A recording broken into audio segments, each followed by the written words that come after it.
detail about the unsupervised clustering, but let me just mention something. So when you apply it for your own application or research, you will know what to select or what to watch out.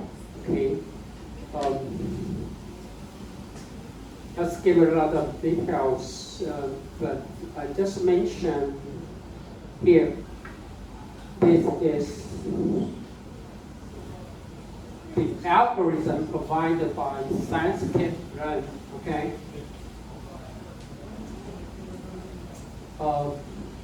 K-means, that's the most popular, okay, and well-known classifier.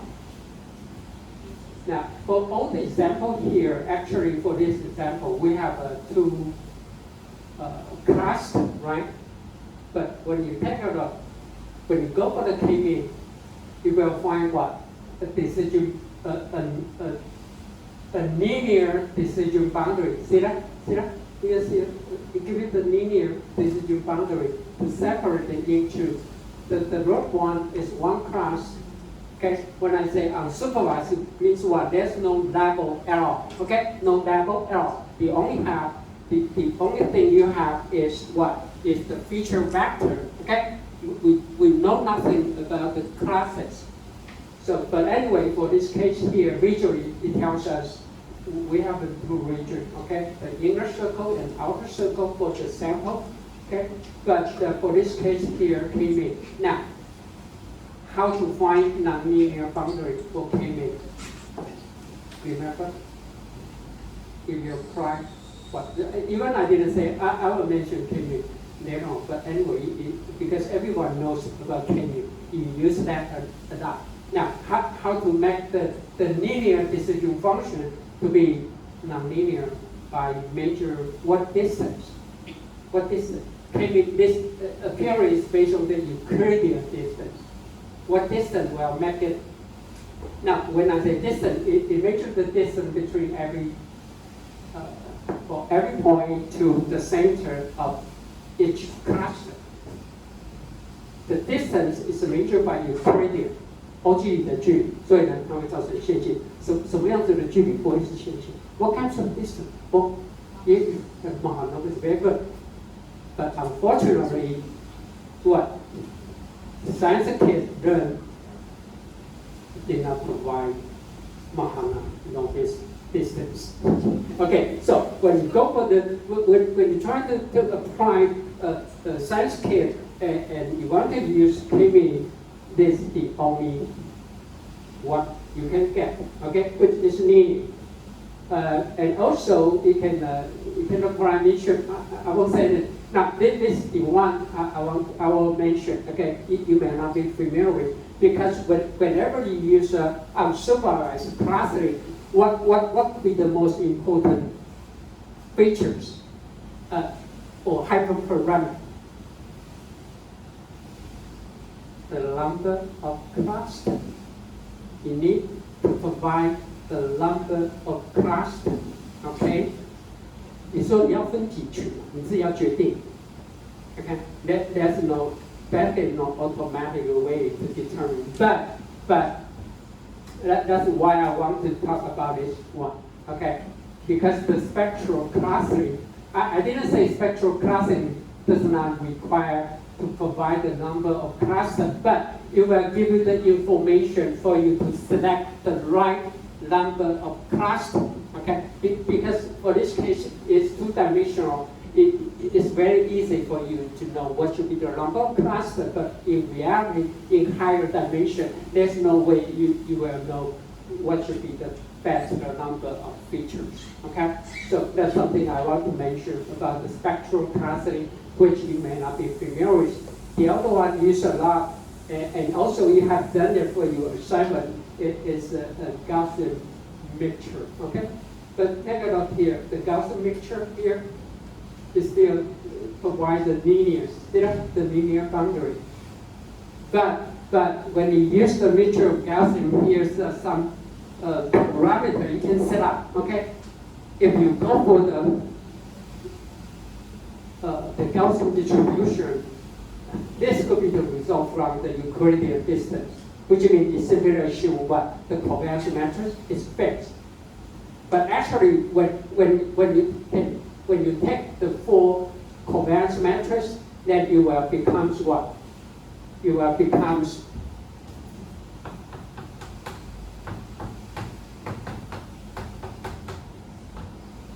remember that? Okay. And this is what? This is Mahana distance. Okay. Look at that xt. Okay. Just have some scale factor. But okay. So if you take the full covariance matrix, then I believe you can reach non-linear distribution function, not something like this one. See that again here. For this polynomial function won't separate these two clusters in the cubic function.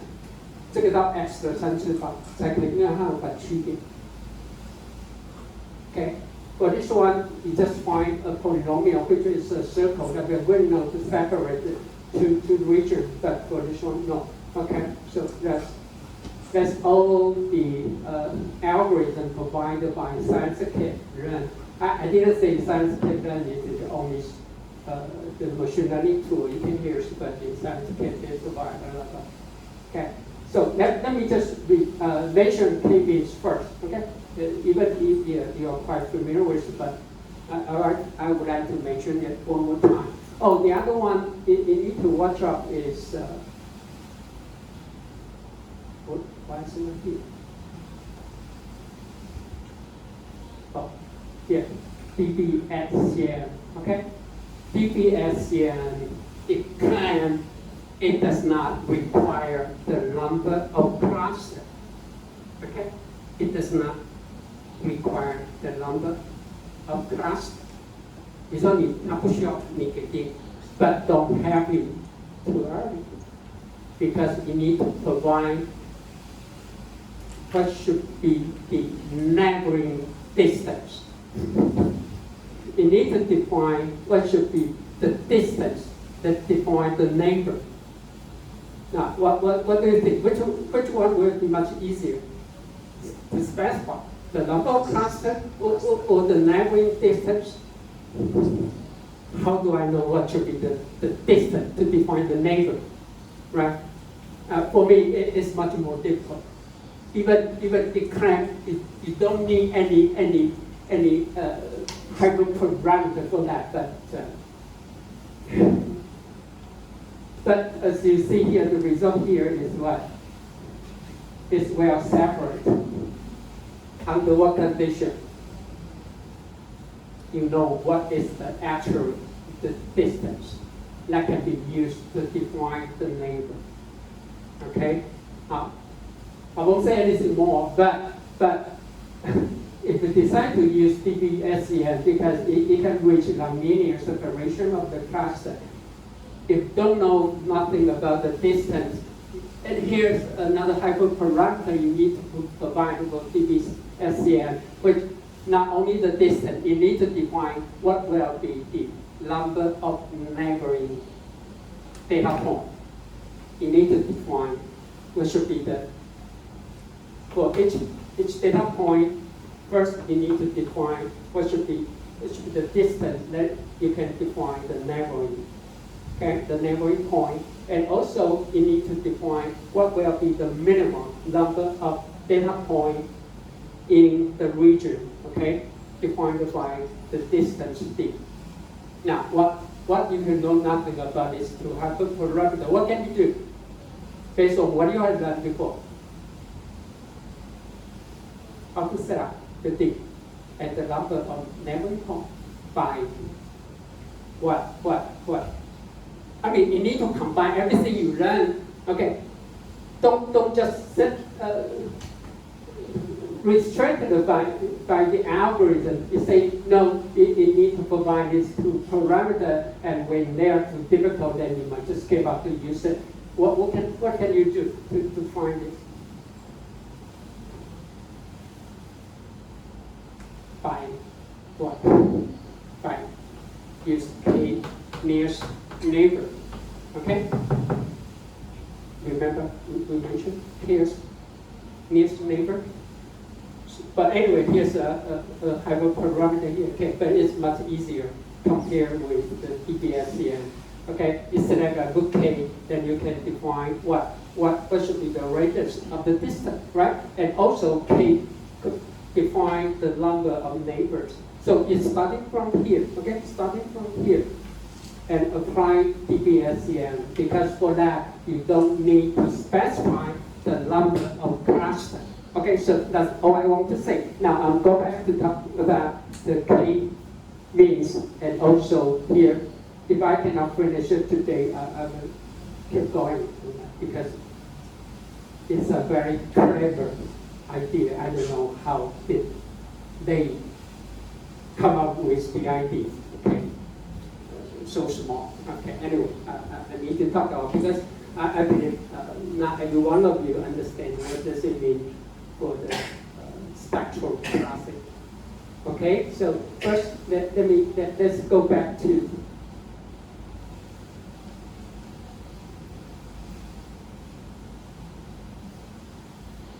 okay, no matter you call K means or C means, they are the same. Okay, here's what is given a data point. Okay, we have a data point here, we have a data point here. Now we try to measure the distance between each data point to the central. Okay, to the central. The central is a parameter that you need to determine. Okay.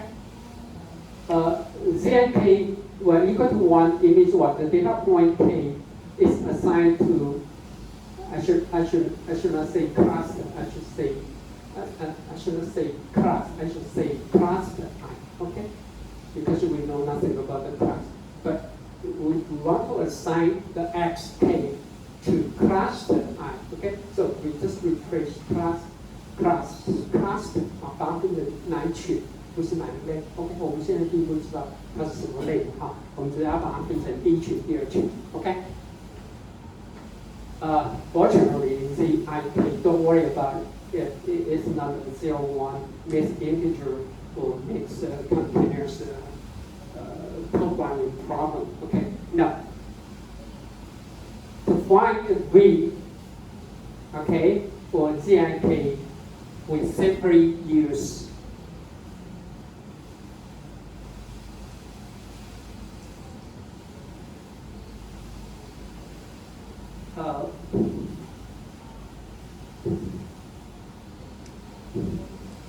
expectation and maximization algorithm. What do I mean? What do I mean by expectation? Expectation and maximization? Where did you see, or where did you hear this algorithm? When we talk about what? When we talk about what? We use the EM algorithm.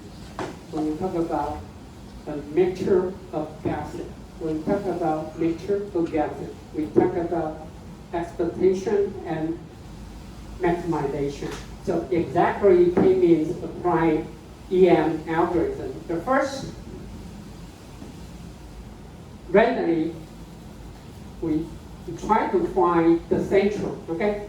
You randomly don't use any random to generate sample. You randomly sample, okay? Randomly sample K. For this case, we randomly sample C, okay? Centrally from the training, I should not say training, there's no training data set, from the data that you collect, okay? 也就是说，不要随便用随机乱数产生的，而是从你的样本里面去抽了，听得懂？Because it randomly generates, which means the central may not be anything within the boundary of the data that you collect, right? But if you do use the sample from your collected data, then the central must be somewhere, right? Somewhere in the collected data. Okay. Now, so first, then we calculate every single data point to the central, okay, for V1, V2, and select the one that will return the minimum value. In that case, for this case here, I assign xi to the central that will return the minimum distance. That's it. Everyone follow me? Okay. Now, after we assign each data point to the center, now then we go for the maximization step. What's that? For all the data points that belong assigned to the same cluster, now we can update the central. Right? 第一个，我们先计算每一个样本到中心到每一个可能的 cluster 的中心点的距离，然后看哪一个中心点的距离最近，就把它assign进去。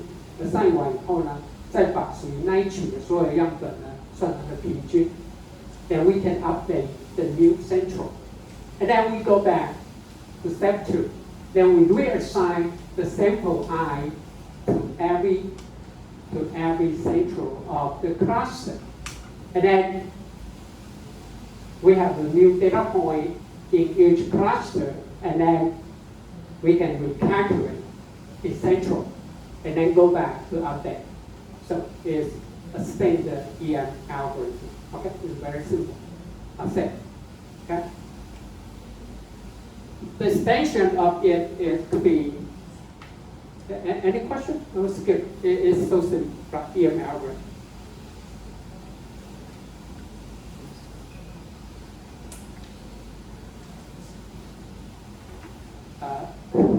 As I just mentioned, actually you can go for Euclidean distance or Mahalanobis distance, but science does not provide Mahalanobis distance. Okay, so which means you can only have a linear boundary to separate the cluster. Okay. Now the second is so-called fuzzy seeding cluster. Okay. Now the original idea here, take a look. The ZIK, it means what? If data point K is assigned to cluster I, okay? So it's either 1 or 0. Now think of the scenario. You collect the data, then you want to separate the voltage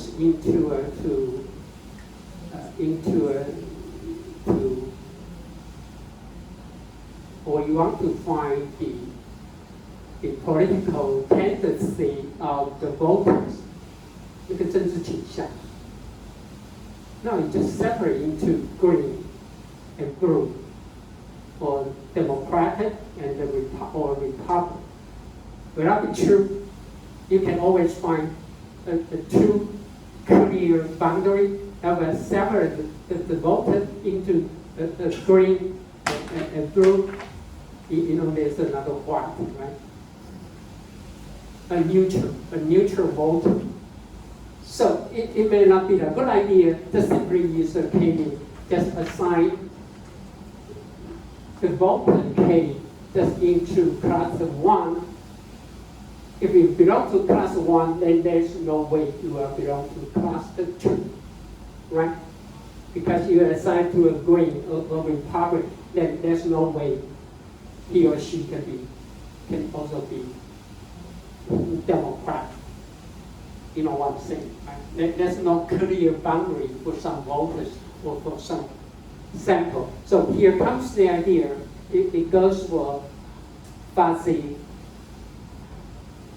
seeming. So it means what? It applies the weight. Okay? That sample K will assign to cluster I. We use the weight. This is a fuzzy weight.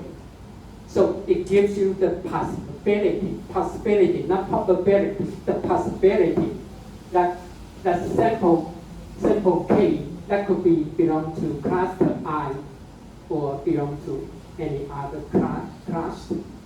So for this case, this voter might have the tendency to Republic, or it might have some tendency to Democratic, right?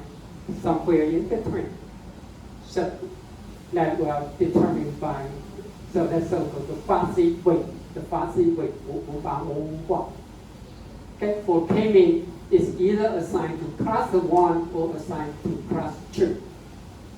There's nothing in between, but for the fuzzy C-mean, it is much more neutral because some of the voter or sample that could belong to class 1 at the same time, it might have the tendency belong to class 2. Even for the marketing, okay? Even for the marketing, you want to know the customer or the client, they prefer to buy Apple's mobile phone, or they prefer to buy Google's or Android's phone. But for some client, there's no difference, right? There's no difference. There's no loyalty to iPhone or to Android. So that's something you can use. Okay, again, it's based on EM algorithm. Okay, so the central, again, we calculate the central, but with all the samples. Okay, and each one is weighted by the fuzzy membership function. The fuzzy membership function. Now here we have the exponent is the 几次方嘛，一样一次方、两次方、三次方，它是一个常数。Okay? So we do the mathemation trying to estimate the central, okay, by using the fuzzy membership function value, okay, as the weight. Now once you have weight, now we can update. Now here. The weight is updated by the distance, okay, as a function for that, okay? Ik, let me say it again, K is sample K that belongs to class I. P is a user-defined hyperparameter. Based on the function here, P definitely should be larger than or equal to 2. It cannot be 1, okay? Cannot be 1. Usually if P equal to 1, you will go back to K-mean, okay? Go back to K-mean. But by mathematically, P cannot be equal to 1. Otherwise, you will divide by 0, right? So at this, P should be larger than or equal to 2, okay? 2. The distance here, okay? Why is that? I give it to you here.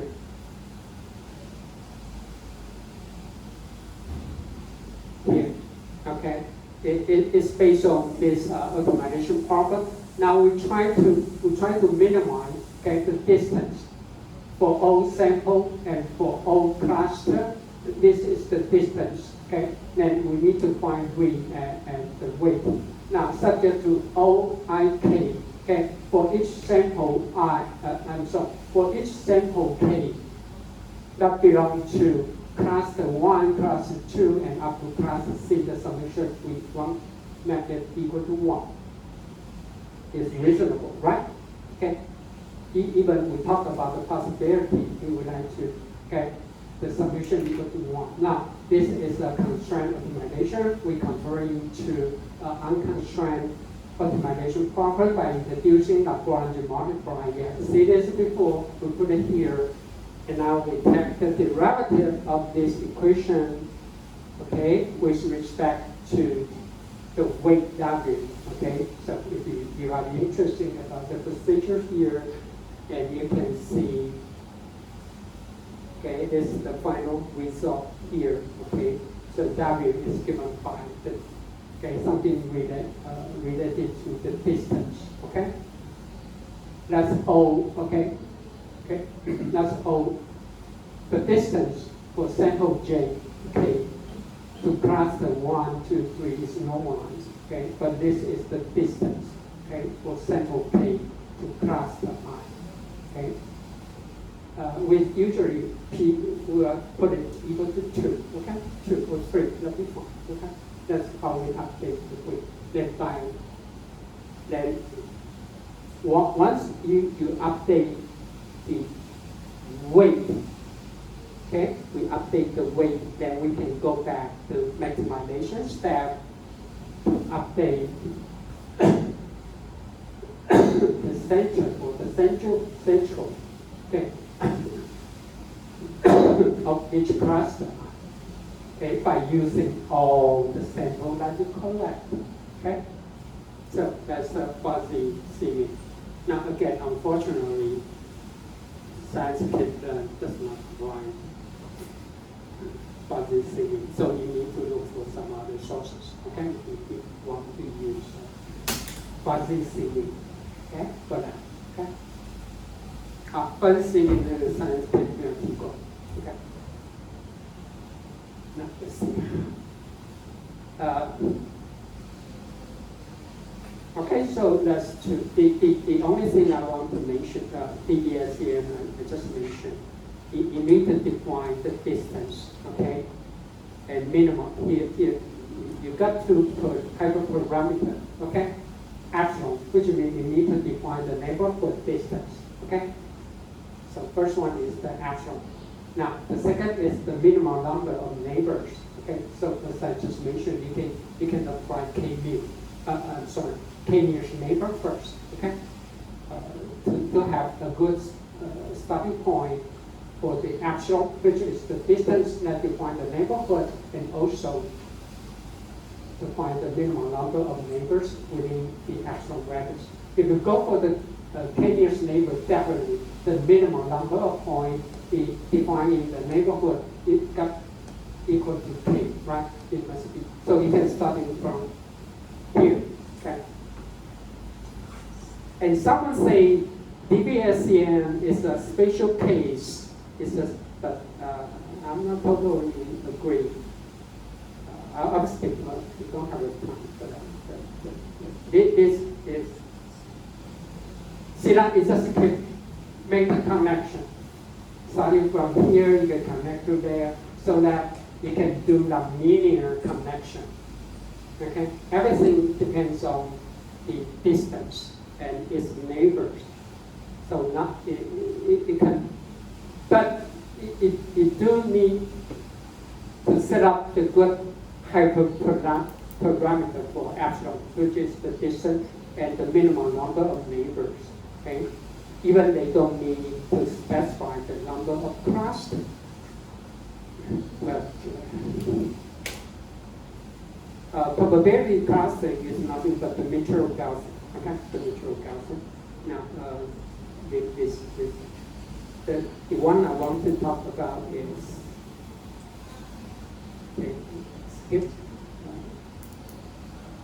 spectral clustering. Okay, spectral clustering. Let me say something, because for me, it's quite clever. Okay, it's very smart way to see the clustering problem. Okay. Now, the idea is here. Okay. Given the data point, we have a data point.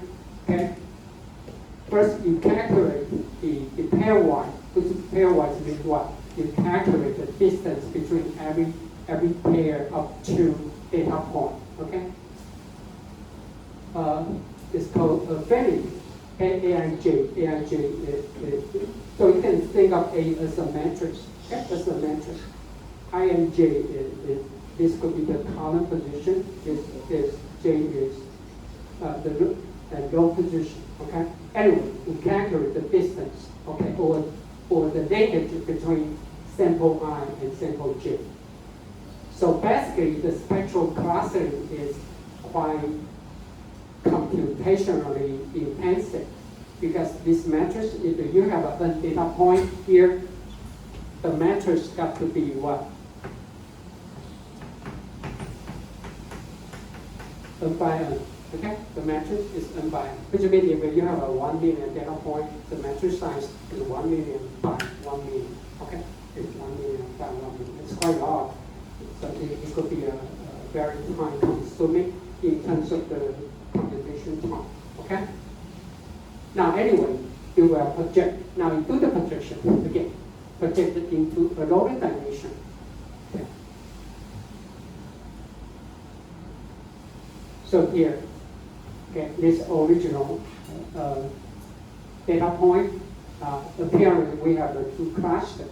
Now we project it into a lower dimension, okay, so that we can separate it, okay, in the lower dimension space, So when you do the clustering, it will be much easier in the new coordinate.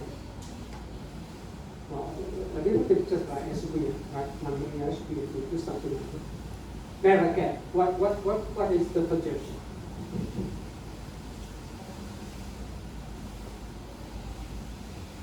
You will try to find the eigenvector. You will try to find the eigenvector. Now the question is, what should be the covariance matrix, right? What should be the matrix? Everything will be starting from here. Okay, that's a thing. Okay, matrix based on the matrix, you will find the eigenvector, and then the most interesting thing I want to talk about is the eigenvalues. From the eigenvalue, you can see what should be the best, what should be the good number of clusters, simply just based on the eigenvalue. When you order it in decreasing value. So first, we will do the projection by eigenvector so that the cluster will be easy. Well, eventually, when you do the projection, finally, after the projection, how the spectral clustering do group the sample into different clusters? Do you know that? We go back to K-means again. We go back to K-means. But if you can well separate all the samples into two clusters that are far away from each other, then the K-means could be much easier, right? That's the idea. Okay. So the focus is on how the affinity, how we define the affinity. Well, actually, spectral clustering is something to do with graphic theory. A very clever way to do that. 它跟那个图论有很大的关系。好，它用图论去解这个问题。好 ，So let's go. Take it. How you do it?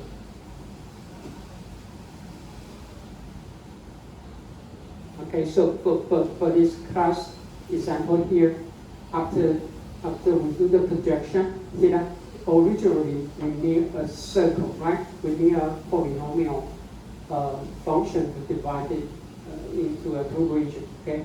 In a circle and out of the circle. But after the projection, actually, we have a two clear cluster, right, of the data point.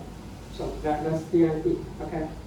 And the projection basically is based on the eigenvector, okay? Based on the eigenvector. And how many clusters that can be used to represent the data that you collect? Well, depend. You can find the clue, okay? You can find the clue from the eigenvalue, okay? Let's keep watching how. Before I show you the figures, here's sample. As I just mentioned, spectral clustering is based on the graphic theory, okay? So basically, now each node is a sample, okay? Each node is a sample. 每一个样本就是这个网，这是网图的节点。And there's the link, okay? Here's the link. That will define the relationship between two nodes or two samples. Okay? Now, the link can be represented by the affinity, which means it can represent, for this example, you might say just one, which means there's a link between node 1 and node 2. Or you can calculate the distance between one and 2. Okay, you can just say there's a link or not. Okay, for this case here, the link, okay, the link between 1 and 3 is 0. The link between node 1, sample 1 and sample 2 is 1. Or you can simply just use the Euclidean distance that we found. Okay, or even model this distance. Okay. Now, for graphic theory, this is an optimization problem. It's trying to find the cost. to try to find the cup that will separate the original large graphic into, for this case, into two smaller subgraphic. Okay? Now, each subgraphic, the node will represent the sample in cluster 1, and the node, okay, on the right-hand side will be the sample that belongs to cluster 2. That's the optimization problem in graphic theory, to find the cup, okay, to find the cup that will maximum, okay, the search of the subgraph, okay, it convert the spectral classing problem into a graphic theory, okay, into a graphic theory.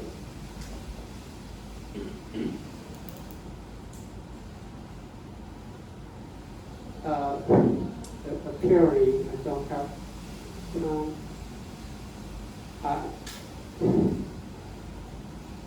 I just left Jan to talk about the, what we can talk about. Is it here? It's not here. Suppose, okay, that's wait. I will stop here, then I will finish this part, okay? And then I will go for the transform. That's a different part, okay? I will go for the transform. When Jen come here, she will talk about how to do the AWS with VAE, okay? But for her application, the input is an image, okay? It's an image. You try to minimize the reconstruction error, but you can learn something from how she set up the weight and so on, okay? So next week, I will finish how the spectral clustering algorithm work, okay? How to find the matrix and how to convert the matrix to capture the eigenvector. That's the projection, direction, and also the eigenvalues, okay, for that. And then we can finish all the traditional machine learning. Up to now, okay, through the homework, you have done something with the traditional machine learning algorithm, okay? But actually, especially for assignment number 5 or anything we need to fine tune, we need to determine, should I use the standardization, should I do the normalization, right? Should I go for this, go for that? Now, the only purpose for the homework is give you a good training to use each individual algorithm you learn, and you can bring out some additional information just like assignment number 5. Okay, so that you can do some insight analysis, not just based on the classification result and make the completion matrix. No, it's not my purpose. But up to the end of the course, when you do your research or you work for the company and you still want to use science kit, then, okay, because you are getting familiar with that, here's my suggestion, okay? Here's my suggestion.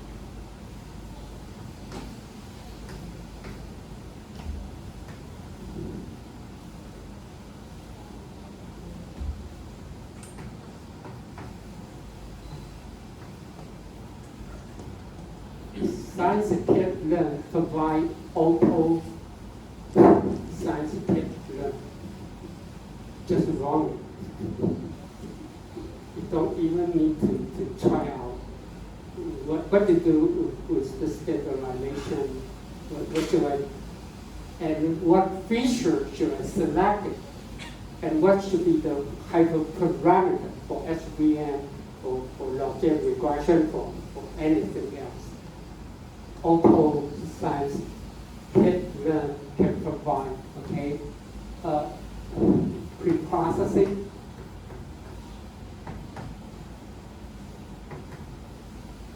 okay, you can,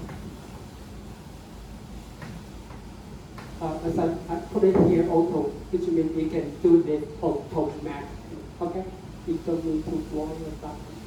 So just download the Auto Science Kit, learn feature selection,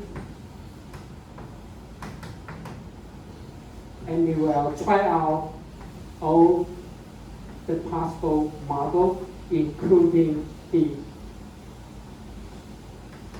hyperparameter.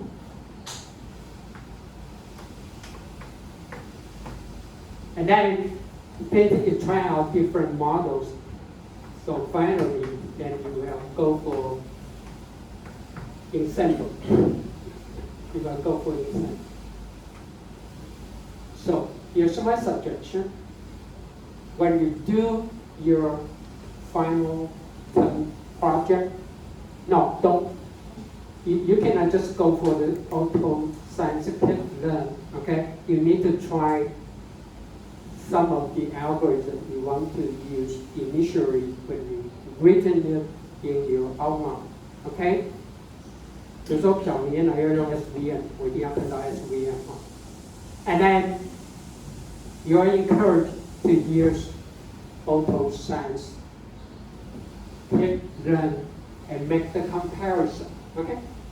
Where you better than the one, you set it automatically, you set it manually, and you can make the comparison. But don't go for the auto science kit learn, okay? At the very beginning, you know what I'm saying?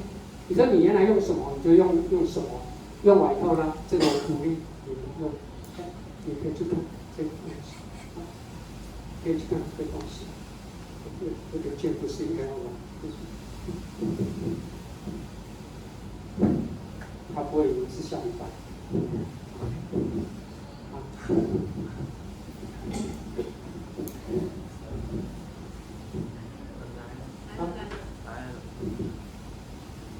Why is wrong? Okay, so that's it. Okay. Nothing to do with the assignment. Okay.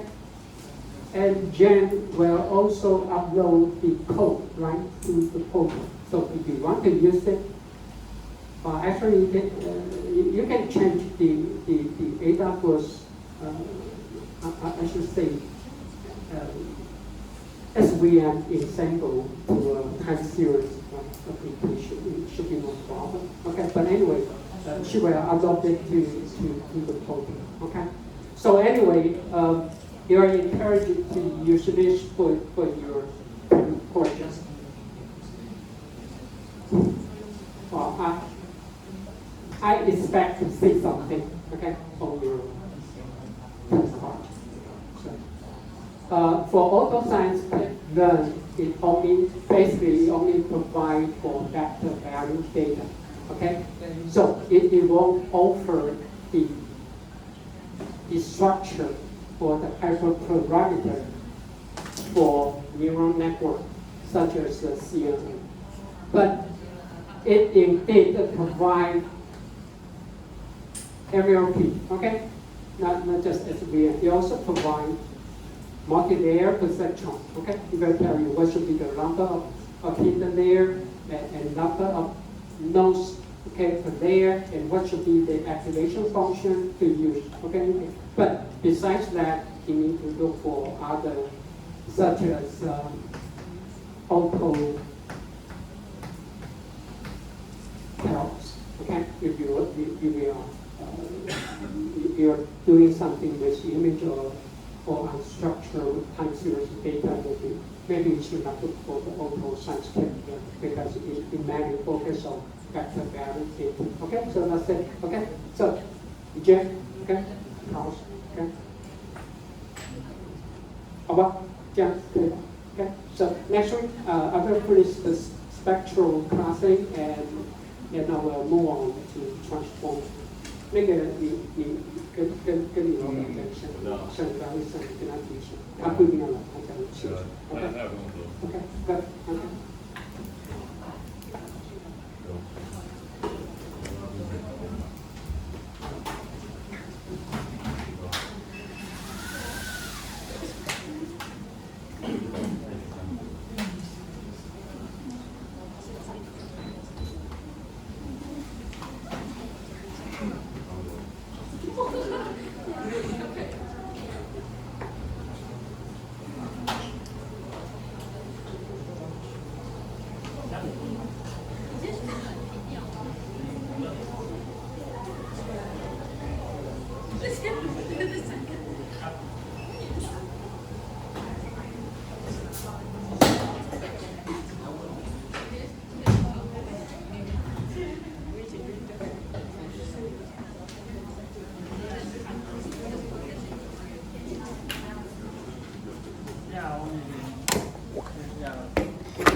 判断说你的结果就是在做那个 confusion matrix 的时候，你要怎么做？有两个方法，一个是就是 hard coding， 一个是 mix 的部分。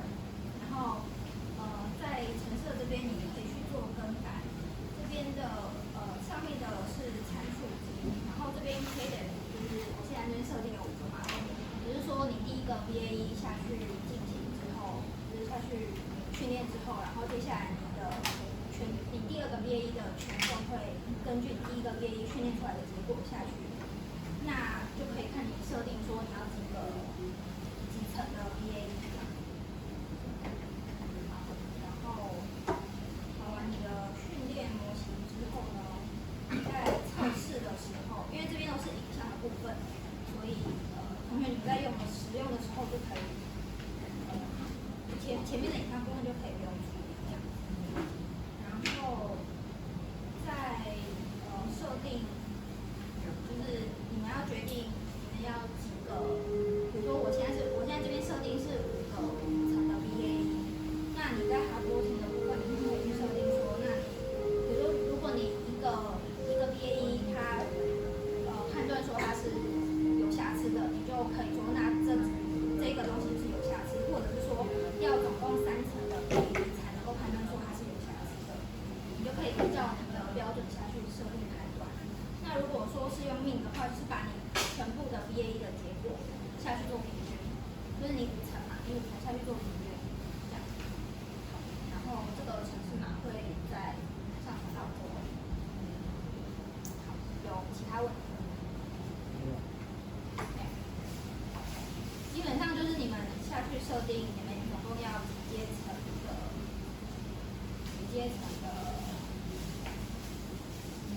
对，在训练的部分你们总共要几阶层，然后你们的参数只要设定多少，然后这个 channel 只是因为我的是影像，没有 audio。